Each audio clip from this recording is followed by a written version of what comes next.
Moi, c'est le pasteur Alain Goy de l'église Arche, la source de vie, Colosie, là-bas.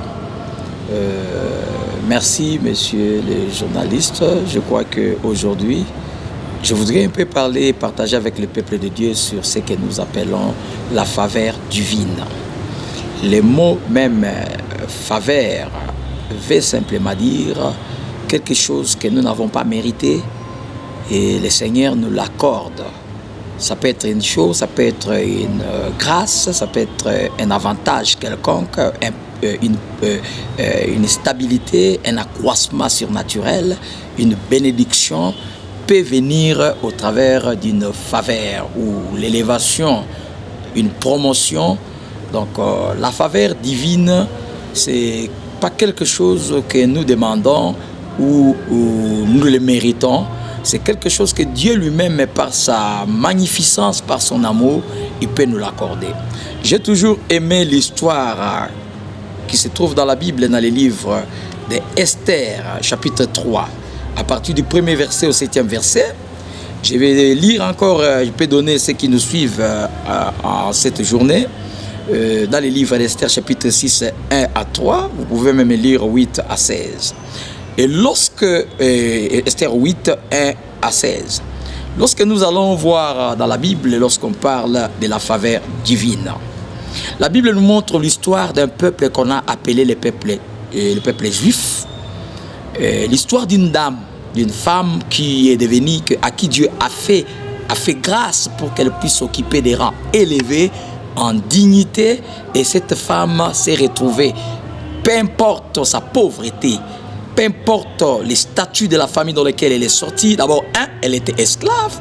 Et de deux, cette femme était juive. De trois, dans les pays où elle se trouvait, elle était étrangère. Et cette femme-là n'avait pas la facilité, selon la loi, de se retrouver dans la maison royale, compte tenu de la position sociale. Parce que pour être une princesse ou être un prince ou un roi, il y a des préalables selon les règles et les lois ou les cultures. Mais ici, lorsque nous devons parler de la parole de Dieu, je vois l'image de cette femme. Cette jeune femme, cette jeune fille, elle était une fille de distinction. La Bible nous dit que là où elle était, dans les pays où elle se trouvait, il y avait un problème. Il y avait un vide juridique. Quand je dis vide juridique, ça dit que le roi avait une femme qui a été disgraciée. Et cette femme-là, selon la loi, elle ne pouvait plus prendre part à la royauté à cause de la désobéissance, à cause du manque de respect. Beaucoup de gens, ils ne vivent pas la faveur de Dieu à cause du péché. Je peux donner l'image de cette femme, Esther. Esther n'est pas seulement l'image d'une femme, c'est aussi l'image d'un peuple. Elle faisait partie d'un peuple qui était à part, que Dieu avait mis à part. Mais pourquoi je dois parler de la faveur divine? Dans la Bible, nous voyons l'image d'Esther. Cette fille n'avait pas cherché des appuis, quoi que ce soit. Cette fille, cette dame, n'avait pas cherché des penchants, comme la Bible dit que les autres s'appuient sur leurs charrues, sur leurs chevaux, mais nous nous appuyons sur le nom de l'Éternel. Toi qui me suis, ma soeur et mon frère, la faveur divine existe. Peut-être tu traverses des moments qui sont très difficiles. Je prends l'image d'un peuple qui a été rejeté. Les Juifs étaient un peuple qui était déjà condamné. Ils ne savaient pas qu'il y avait des guet-apens, des complots maléfiques pour les détruire et les faire disparaître. Mais c'était un peuple qui avait la grâce. Ma soeur, lorsque vous avez la grâce de Dieu, la grâce peut vous localiser, peu importe là où vous vous trouvez. Ce n'est pas un problème de famille, ce n'est pas un problème d'études, ce n'est pas un problème de niveau.